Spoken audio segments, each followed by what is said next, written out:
Hi everyone, it's Lou Collins and today I'd like to talk to you about stenciling. Now this is particularly aimed if you are having issues with stenciling, maybe the results aren't quite what you expected. It may be that you're making some of these common mistakes. Now I'm going to be covering whether you are using your inks with different blending applicators, whether you are using sprays, whether you're using texture paste, or if you're using these in your die cutting machine to get the dry embossed look. Everything I'm using, as always, especially the stencils, are all available at CraftStash. You're going to find those linked down below. And if you enjoy videos like this and find them useful, please do leave us a comment and let us know which ones you've not heard of before, which ones you'll be trying out, and of course subscribe to our channel as well. The first thing I'm going to do is run through some basic stenciling with you and show you the tools and the techniques that I use to get the stenciling as perfect as possible.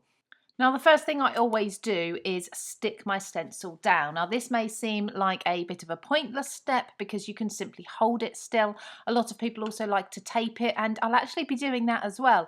But if you don't stick down, particularly if you've got finer detail, your brush bristles are just going to easily creep under there. Even if you're using foam, ink, paint, whatever it may be, can easily creep under the edges. So I would always suggest going with a temporary or repositionable adhesive. The spray one is brilliant, it's so quick to use, but there's also glues on the market as well which also temporarily stick your stencils down to your cardstock, and they don't leave a residue behind, but they do help hold everything still for you and in place. This massively helps that bleed that you can get under your stencil sometimes. So once I've sprayed that, and a tip for you, I usually place it in my waste paper bin and spray it, and that way I know that I'm not going to get any on my floor or my desk. This usually needs about 30 seconds to go tacky and dry, and then I'm going to place it onto my cardstock. Now another tip for you is I wouldn't suggest trying to stencil onto a cardstock that's got too much texture. This has a very slight amount of texture, but it's not massively bumpy or uneven, so I should be absolutely fine with this. So I'm going to place this down onto my cardstock here.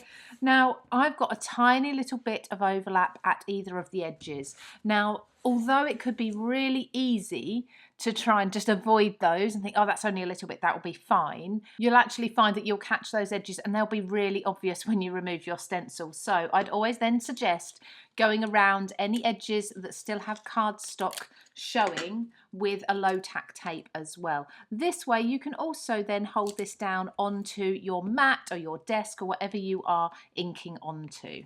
So now ensuring all my edges are covered over and my stencil is completely stuck down, all again, I can't reiterate enough, repositionable or temporary adhesives to make sure that they'll peel off afterwards. We're ready to start adding some colour. Now I'm going to begin with some simple ink blending. This is probably the most common way of using stencils at the moment, and I'm going to be using my blending brushes. These are my favourite application for ink. You can use foam applicators. Foam applicators are really good actually at not getting under a stencil. So if you are concerned, if you have a stencil that has areas that potentially might lift up, you want to maybe look at using a foam applicator because it's completely flat.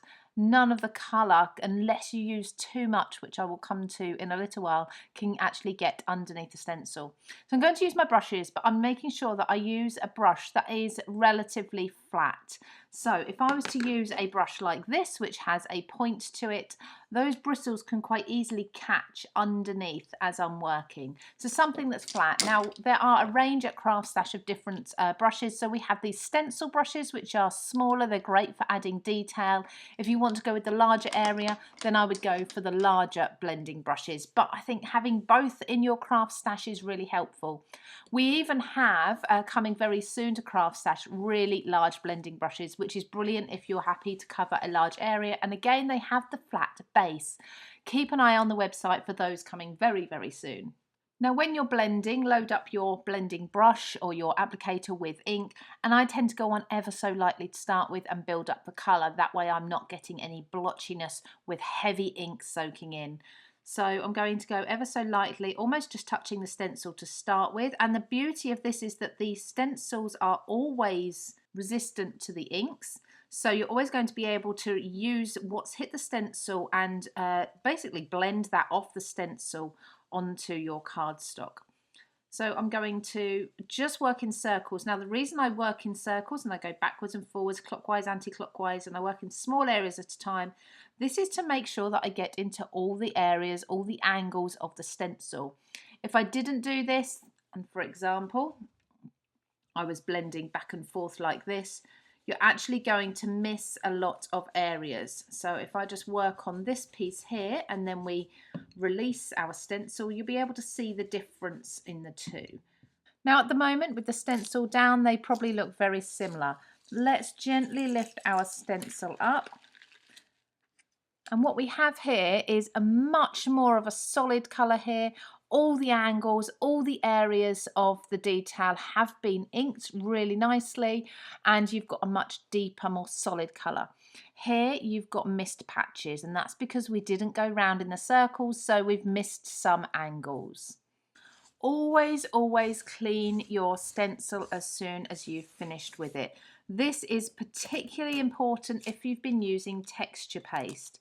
Take a look at this stencil where I didn't clean it in time, I didn't take my own advice. This stencil now, I now need to really deep clean this with a stiff brush to get that detail back to being usable again. If I was to try and put ink through this, it just wouldn't show through.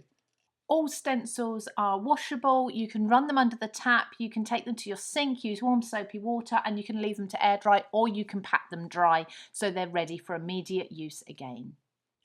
Another really common mistake, and this is usually when people are using ink sprays or any sort of really wet medium, is just applying too much product at any one time. So you want to build the layers up, apply lightly, allow it to soak in, and then go again. If you have too much, it will literally pool within the gaps of the stencil, and that's where it will work its way underneath. So with my ink spray, I'm going to give it a bit of a shake, and I'm just going to spray ever so lightly from above. I'm going to make sure that I don't get any pooling.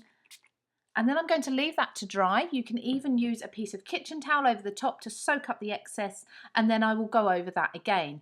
But in fact, that light misted look actually looks really cool as well. Now this is probably the least used technique with stencils, but I just think it's absolutely wonderful. You can even combine this with inking through your stencil as well. And it's using the stencil in your die cutting machine along with a rubber mat. And this is really important. I think a lot of people don't realise you actually need to use a rubber mat to get this technique to work the best. And putting the rubber mat, the stencil and the paper or cardstock in the right order. So you want the rubber mat to push the paper through the stencil. So you're going to want the rubber mat down first, then your cardstock or paper, and I would definitely say try not to use a paper or cardstock that's over around about 220 GSM. Anything thicker than that probably won't work its way through the stencil very well at all. So you want this order, and then your last plate back on top. So as we go through, the stencil will resist, but the areas between the stencil, the rubber mat will push the paper through the gaps, through the design, and leave you with a fantastic embossed look. Now when I'm doing this, I always work really slowly over the stencil to give that time for the paper to stretch and for all the detail to work through the stencil. I then usually also come back on myself too. So let's take a look at how this has come out. It usually sticks to the rubber mat, but as you can see, we have got a fantastic deep impression there. You can still reposition your stencil over the top. You could now ink blend through that too to get even more texture and dimension. How fabulous is that? So hopefully that's given you lots of tips, techniques and guidance on how to use your stencil effectively. If you love videos like this, don't forget to check out the CraftStash YouTube channel where we have lots of tutorials just like this. We have everything I've used, including stencils, linked just here at CraftStash, and we also think you'll particularly like this video just here.